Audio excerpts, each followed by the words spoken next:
সাল্লাল্লাহু আলাইহি ওয়াসাল্লাম বলেন, লাআনা রাসূলুল্লাহি ফিল খামরি আশারাতান।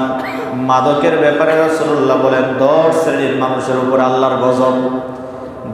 যদিও আমাদের চোখে আমরা গজব মনে করি না, আমরা আমাদের অধপতনটাও বুঝি না, কিন্তু রাসূলুল্লাহ যেহেতু বলেছে গজব, আল্লাহর লানত, এর চাইতে নিকৃষ্ট মানুষ আল্লাহর জমিনে আর কেউ হতে পারে না। কথা বলেন ঠিক কি না?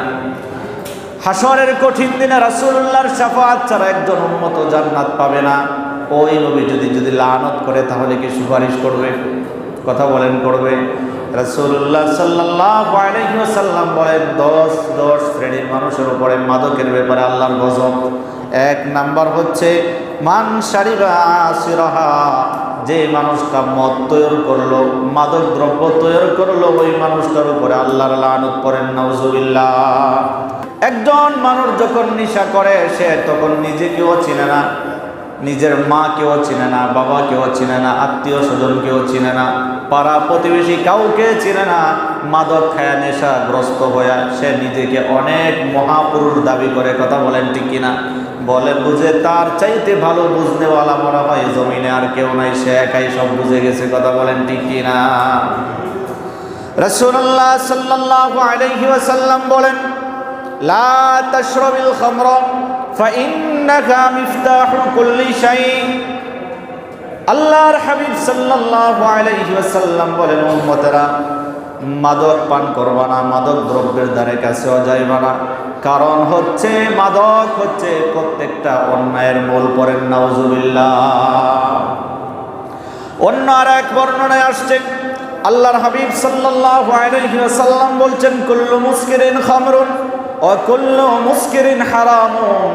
প্রত্যেকটা নিশা জাতীয় বস্তুই হচ্ছে মাদক, আর প্রত্যেকটা মাদককে হারাম করেছেন কে?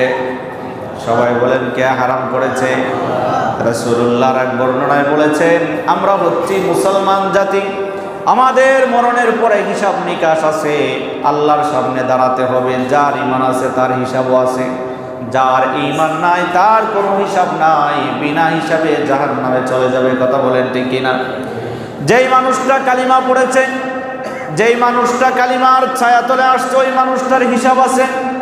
রাসূলুল্লাহ সাল্লাল্লাহু আলাইহি ওয়াসাল্লাম বললেন, উম্মতেরা যে মানুষটা একবার মাদক পান করবে, সেবন করবে, রাসূলুল্লাহ বলেন, মান শারিবাল খামরা ফিদ দুনিয়া লাম ইয়াশরাব বিহা ফিল আখিরাহ। যে মানুষটা দুনিয়াতে শরাব পান করবে, আখিরাতে তার জন্য শরাবের কোনো ব্যবস্থা থাকবে না। করেন নাউজুবিল্লাহ। দুনিয়াতে তো মানুষ এই মাদক দ্রব্য, এগুলা বিভিন্ন দ্রব্যকে পচায়া বানায়। কথা বলেন ঠিক না? জান্নাতীদের জন্য আল্লাহ তাআলা স্পেশাল মাদক শরাবের ব্যবস্থা করে রাখবেন। দুনিয়াতে যারা এগুলার দ্বারে কাছে যাবে জান্নাতে পাবে না। রাসূলুল্লাহ সাল্লাল্লাহু আলাইহি ওয়াসাল্লাম আরো বলেন, মান শারিবাল খামরা লাম তুকবাল সালাতুন 40 সাবাহা। যে মানুষটা একবার মাদক সেবন করবে, আল্লাহ তাআলা তার 40 দিন পর্যন্ত ইবাদত বন্দেগী কবুল করবেন না। নাউজুবিল্লাহ পড়েন। একবার মাদক পান করার কারণে 40 দিনের ইবাদত বন্দেগী যদি নষ্ট হয়ে যায়, যে সমস্ত যুবক ভাইয়ারা আজকে মাদক পান করছে, নেশাগ্রস্ত হচ্ছে, ওই অবস্থায় যদি মৃত্যুবরণ করে জান্নাত পাবে?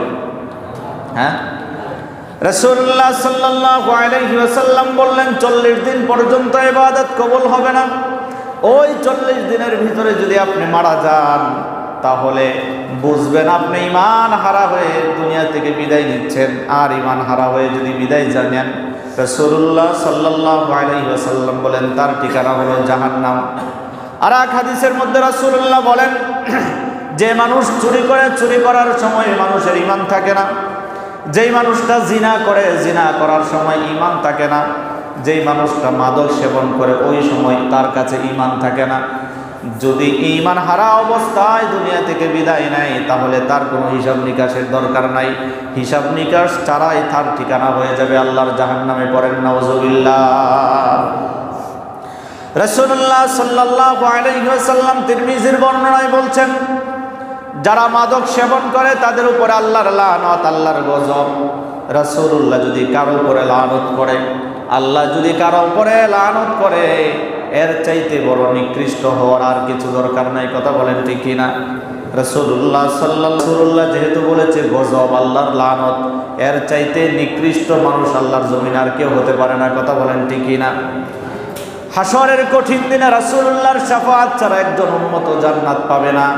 ওই নবী যদি লানত করে তাহলে কি সুপারিশ করবে? কথা বলেন করবে?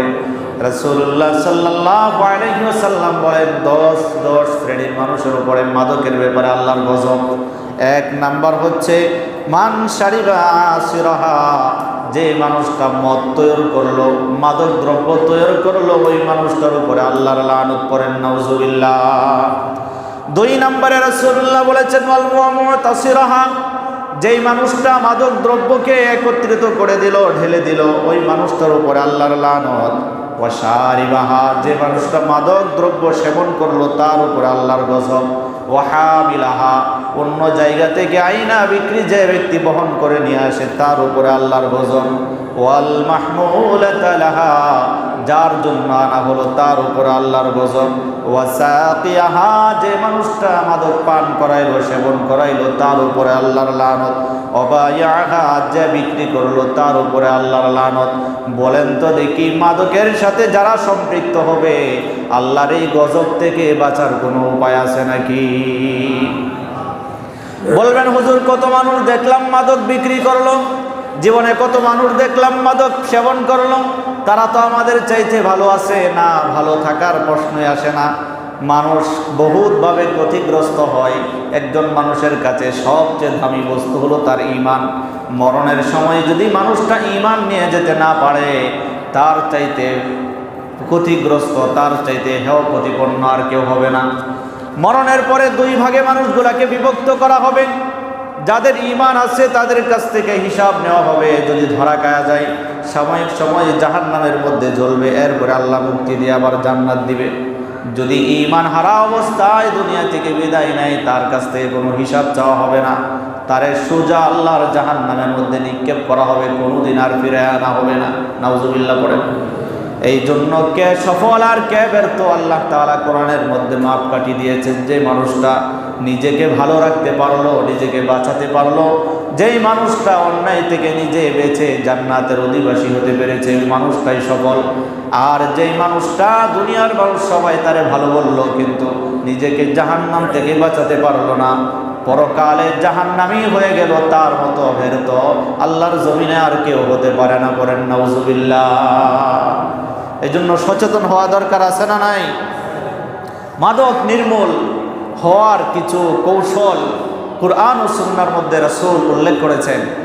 1 নাম্বার এগুলা থেকে বাঁচার 1 নাম্বার প্রক্রিয়া হচ্ছে প্রত্যেকটা মুসলমানের ঈমানি চেতনাকে জাগ্রত হওয়া দরকার। মানুষের ঈমান দুর্বল হয়ে গেছে, নিবু অবস্থায় আছে, এই জন্য আমাদের কাছে কোনো অন্যায়কে অন্যায় মনে হয় না। কথা বলেন ঠিক কিনা? একজন মানুষ যখন ঈমান দীপ্ত হবে, ভিতরের ঈমানটা যখন প্রজ্বলিত হবে, তখন দেখবেন সামান্য অন্যায় সহ্য করতে পারে না, প্রতিবাদ করে। আবার অনেক মানুষ আছে দেখবেন বড় হুজুর কিন্তু কোনো প্রতিবাদ নাই, বোঝা গেল বড় হুজুরের ঈমানও দুর্বল হয়ে যায়। কথা বলেন ঠিক কিনা? ঈমানি চেতনা যদি জাগ্রত থাকে, দেখবেন নামাজ ছেড়ে দিতে কখনো ইচ্ছা হবে না, অন্যায় করতে কখনো ইচ্ছা হবে না, কাউকে গাল মন্দ করতেও ইচ্ছা হবে না। কেউ যদি সমাজের মধ্যে অন্যায় করে, নির্দ্বিধায় বাধা প্রতিবাদ করার জন্য দাঁড়ায় যাবে, সে যেরকমই হোক না কেন, যদি ঈমানি চেতনা মজবুত হয়। এই জন্য মুসলমানের 1 নাম্বার কাজ হলো ঈমানি চেতনাকে মজবুত করা। ঈমানি চেতনা যদি মজবুত হয়, ফজরের নামাজ শয়তানে কোনোদিন ধোঁকা দিয়ে ঘুম পাড়ায় রাখতে পারবে না, কারণ আপনার ঈমান ধাক্কায় মসজিদে নিয়ে আসবে। ঠিক কি না? আপনার ঈমান অন্যায় থেকে আপনাকে হেফাজত করবে। এই জন্য ঈমানি চেতনা প্রত্যেকটা মানুষের জাগ্রত থাকা দরকার। আমার পরিচয় হচ্ছে আমি একজন মুসলমান, সবচেয়ে বড় পরিচয়, এর চেয়ে বড় পরিচয় আর হতে পারে না। আমি মুসলমান, আল্লাহর গোলাম মুহাম্মদুর রাসূলুল্লাহ সাল্লাল্লাহু আলাইহি ওয়াসাল্লামের উম্মত। আমার কাজ হবে আল্লাহ আমাকে কি বলেছে, আমার রাসূল কি বলেছে, আল্লাহ আমাকে কি করতে নিষেধ করেছে, আমার রাসূল কি করতে নিষেধ করেছে, এর বাহিরে যাওয়ার একজন মুসলমানের কোনো সুযোগ আছে নাকি? 2 নম্বরে পারিবারিক শক্তি অর্জন করা লাগবে। অনেক পরিবারের মধ্যে এমন সন্তান আছে বাবার কথা শোনে না, আছে না নাই? বাবা যতই বোঝাক বাবার কথার পাত্তাই দেয় না। এই জন্য পারিবারিকভাবে শক্তিশালী হতে হবে। আপনি একা পারছেন না, আপনার ভাই দুজনকে সাথে লয়ে এলেন। বুঝাইয়া পারছেন না, মাঝে মধ্যে শাসন করেন। নিজে শাসন করেও পারছেন না, পুলিশের হাতে উঠাইয়া দেন। আছে না, সিস্টেম আছে না? কিন্তু আপনি যদি নিজেই প্রশ্রয় দেন, কয়দিন পরে তো এই বোঝা আপনাকেই বহন করা লাগবে, ঠিক কি না? মাঝে মধ্যে আমরা অঘটনের কথা, বিভিন্ন অঘটনের ঘটনা আমরা শুনে থাকি যে বাবার উপরে নির্যাতন করে, মায়ের উপরে নির্যাতন করে, এর পিছনে সবার আগে মার বাবাই দায়ী। মা বাবা যদি সচেতন হয়ে যেত, মা বাবা যদি সন্তানকে বুঝাতে পারত, নিজে না পারলে নিজের ভায়াছাড়ি যারা আছে, প্রতিবেশী যারা আছে, তাদের 2-4 জনকে নিয়ে মাঝে মধ্যে একটু বিচারের ব্যবস্থা করা হতো, নয়তোবা পুলিশের হাতে উঠে দেওয়া হতো, তাহলে বেশি না হলেও মোটামুটি কন্ট্রোল করা সম্ভব হয়ে যেত। 3 নম্বরে সামাজিকভাবে শক্তিশালী হতে হবে। সমাজ থেকে যদি এই ধরনের অন্যায় আপনারা দূরীভূত করতে চান, এককভাবে কেউ কোনোদিন কারো পক্ষে সম্ভব হবে না। একতাবদ্ধ হয়ে যদি সবাই সিদ্ধান্ত নেয় যে এই রকম অন্যায় আমাদের সমাজে হতে দিব না। দুঃখজনক ব্যাপার হচ্ছে, সমাজে বহু রকম অন্যায় হচ্ছে। আশপাশ এলাকা থেকে আইসা আপনাদের এলাকায় এরকম অন্যায় করছে, আমরা সবাই ঘুমায় আছি, ঠিক না? আমরা যদি আজকে সচেতন হতাম, আমরা যদি আজকে সামাজিকভাবে মজবুত হয়ে দাঁড়াই, আমরা যদি আজকে শক্তিশালী হতে পারি, তাহলে এই ধরনের অন্যায়কে রুখে দেওয়া সামাজিকভাবে এটা কোনো ব্যাপারই না। আজকে যদি আপনার সমাজকে আপনি পবিত্র করতে না পারেন, আপনার সন্তানকে আপনি যদি ভালো রাস্তায় আনতে না পারেন, আপনার সন্তান আপনার জন্য কাল হবে। দুনিয়াতে, আখিরাত তো আছে, দুনিয়াতে আপনার সন্তান আপনার জন্য কাল হবে। আপনি ভাবতেছেন আমার ছেলে তো ভালোই আছে, আর একজনের ছেলে মেয়ে নষ্ট হয়ে যাচ্ছে। আরে আরও তো অবাক করা তথ্য যে ছেলেরা তো এই ধরনের নেশাদ্রব্য পান করেই, সেবন করে। ইদানিং শোনা যাচ্ছে মেয়েরাও নাকি এই ধরনের নেশা সেবন করে, নাউজুবিল্লাহ। যদি আজকে আপনি ভাবতেছেন আপনার ছেলে ভালো আছে, আপনার মেয়ে ভালো আছে, আপনার পাড়া প্রতিবেশী তার সন্তান একেবারে অপদস্থ হয়ে যাচ্ছে, কঠিন ক্ষতির মুখে পড়ে যাচ্ছে, আপনি চুপ করে আছেন, ভাবতেছেন আপনি ভালো আছেন, কদিন পরে এই ক্ষতিগ্রস্ত আপনাকেও হওয়া লাগবে। আপনি একা ভালো থাকতে পারবেন না, আমি ইমাম সাহেবও একা ভালো থাকতে পারবো না। যখন গজব আসবে তখন ইমাম সাহেবকে বলবে না যে ইমাম সাহেবকে মাফ করে দেব, বাকি সবাইরে ধরি। গজব যখন আমভাবে আসে, বেশি অন্যায় যখন একটা সমাজের মধ্যে সংগঠিত হয়, তখন ব্যাপকভাবে গজব আসে। এই গজবে তখন কে কালিমাওয়ালা, কে কালিমা ছাড়া, কে নামাজ পড়ে, কে নামাজ পড়ে না, কে হাজি সাহেব, কে নেতা সাহেব, কে ইমাম সাহেব, আজাব গজবে এগুলা বাস বিচার করে না, তখন সবার উপরে একতালে আসে। আমি ইমাম সাহেবও বাঁচতে পারবো না, কথা বলেন ঠিক কিনা? এই জন্য সময় থাকতে নিজেও বাঁচতে হবে। আল্লাহ তাআলার বক্তব্য হচ্ছে কু আনফুসাকুম ওয়া আহলিকুম নারা, নিজে বাঁচাও, পরিবার পরিজনকে বাঁচাও, প্রতিবেশীকে বাঁচাও। নিজে ভালো কাজ করব, পরিবার পরিজন যারা আছে তাদেরকে ভালো কাজের জন্য উদ্বুদ্ধ করব, অন্যায় করলে সত্য হস্তে তাদেরকে দমন করব। রাজি আছেন না ইনশাআল্লাহ?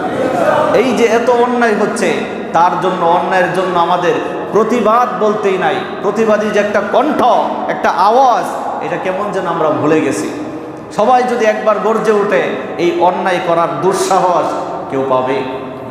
কত বড় সাহস হলে অন্য এলাকা থেকে আইসা এই এলাকার মধ্যে জুড়ে বসতে পারে? আমরা সবাই ঘুমে আছি, তো এই সুযোগে তারা সব ব্যবহার করতেছে। আমরা যদি সজাগ হই, আমরা যদি মাথা ঝাড়া দিয়ে উঠি, আমরা যদি এক সমস্যারে আওয়াজ উঠাই, তাহলে নিজের এলাকার ছেলেবেলেগুলোও ভালো হয়ে যাবে। অন্য দূর থেকে আসার এই সমস্ত আইসা এই সমস্ত অন্যায় করার দুঃসাহস কখনোই করতে পারবে না, কথা বলেন ঠিক না? এই জন্য সামাজিকভাবে শক্তিশালী হতে হবে, দুর্বল থাকলে হবে না। চোখের সামনে একজন মানুষ, একটা ছেলে নষ্ট হয়ে যাবে, তার জীবন তো মাত্র শুরুই হয় নাই, মাত্র 15 বছর, 18 বছর, 20 বছর, এখনই তার জীবন যৌবন সব শেষ। তাহলে বাকি জীবন সে কী করবে? কি করবে? আপনার ছেলে যদি আজকে নষ্ট হয়ে যায়, আর একজনের সন্তান যদি আজকে নষ্ট হয়ে যায়, আগামীকালকে আমার ছেলে মেয়েও তো নষ্ট হয়ে যেতে পারে। নাকি আপনি লিখে দিতে পারবেন যে আমার ছেলে মেয়ে ফেরেশতা? লিখে দিতে পারবেন? কার ছেলে মেয়ে কখন কার কি হয়ে যায় সেটা কেউ বলতে পারে না। আজকে ভালো আছে, আগামীকালকে ভালো থাকতেও নাও। আপনাদের সমাজে অনেকেই বলে যে হুজুর এই এলাকার বসবাস করতে মন চায় না, মন চাই যে ঘর বাড়ি বিক্রি করে অন্যত্র চলে যায়। এটা কেন বলে? নিজের সন্তান দেখতেছে যে আজকে আমার পাড়া প্রতিবেশী ছেলেমেয়েরা নষ্ট হয়ে যাচ্ছে, আগামীকালকে তো আমার ছেলেমেয়ে তাদের সাথে ওঠা বসা করবে, তারাও নষ্ট হয়ে যাবে। নিজেরটা তো সবাই ভালো বোঝে। চোখের সামনে যদি একটা কুকুর যায় আগুনের মধ্যে নিক্ষিপ্ত হয়, এই কুকুরকে বাঁচাবার জন্য আমরা সবাই চেষ্টা করব কি করব না? হ্যাঁ, এটা মানুষের মানবিক দাবি। একটা কুকুর যদি আমার চোখের সামনে আগুনের মধ্যে পড়ে, পানির মধ্যে পড়ে, এই কুকুরটাকে বাঁচাবার জন্য আমরা সবাই চেষ্টা করব। কিন্তু আপনার আমার ছেলে মেয়ে যে তার জীবন যৌবন সব নষ্ট করে ফেলছে, নষ্ট করে একেবারে ক্ষতিগ্রস্ত হয়ে যাচ্ছে, জাহান্নামের দ্বার প্রান্তে চলে যাচ্ছে, আমরা কি বাঁচাবার জন্য দরকার আছে না আমাদের? এটা কি আমাদের দায়িত্ব না? এটা আমাদের সবার দায়িত্ব। রাসূলুল্লাহ হাদিসের মধ্যে বলেছেন, তুমি যদি ঈমানদার হও, তুমি বুঝো, তুমি জানো এই সমাজে একটা অন্যায় হচ্ছে, যদি শক্তি সামর্থ্য থাকে তাহলে নিজ হাতে বাধা দাও। যদি শক্তি থাকার পরে আপনি বাধা না দেন, আল্লাহর কাঠগড়ায় আপনাকে দাঁড়াতে হবে, আপনাকে জবাব দিতে হবে। আপনি ইমাম সাহেব বাঁচতে পারবেন না। যদি হাতে হস্তে বারণ করার ক্ষমতা না থাকে, তাহলে অবশ্যই আপনাকে মুখে বারণ করতে হবে। মুখে বলার শক্তিও যদি না থাকে, কমসে কম অন্তরে ঘৃণা করতে হবে। কিন্তু আমরা এই কিমার কাজে মুসলমান, ঘৃণা করার শক্তিটুকু আমরা কেমন যেন হারায় গেছি, ঠিকই না? এই জন্য সামাজিকভাবে আমরা মজবুত হব, শক্তিশালী হব, এই ধরনের অন্যায়কে আমরা প্রতিরোধ করব। এই ধরনের অন্যায় সমাজে হতে দিব না। রাজি আছেন ইনশাআল্লাহ? সবাই যদি রাজি থাকেন, বাকিগুলো এমনি ঠিক হয়ে যাবে যারা অন্যায় করে। এরপরে আসেন 4 নম্বরে, মাদক ব্যবসা যারা করে, এই ব্যবসাটাকে বন্ধ করতে হবে। এই মাদক যারা প্রচার করে সমাজে, যারা নিয়ে আইসা বিক্রি করে, এদেরকে কঠিন হস্তে দমন করতে হবে। যদি পারেন তাহলে আপনার সমাজকে আপনি বাঁচাতে পারবেন, আপনার ছেলে মেয়ের ইজ্জত বাঁচাতে পারবেন, তাদের জীবন যৌবনের রক্ষণাবেক্ষণ করতে পারবেন। আর যদি দমন করতে না পারেন, আজ না হয় কাল আপনার ছেলে মেয়ের সতীত্ব, ইজ্জত, নিজের জীবন যৌবন সব নষ্ট হয়ে যাবে। কথা বলেন ঠিক কিনা? আমাদের আগামী প্রজন্ম তারা কোন দিকে যাচ্ছে, আমরা যারা বিবেকবান আছি আমরা ভালো করে বুঝতেছি যে তারা কোন পথে হাঁটতেছে।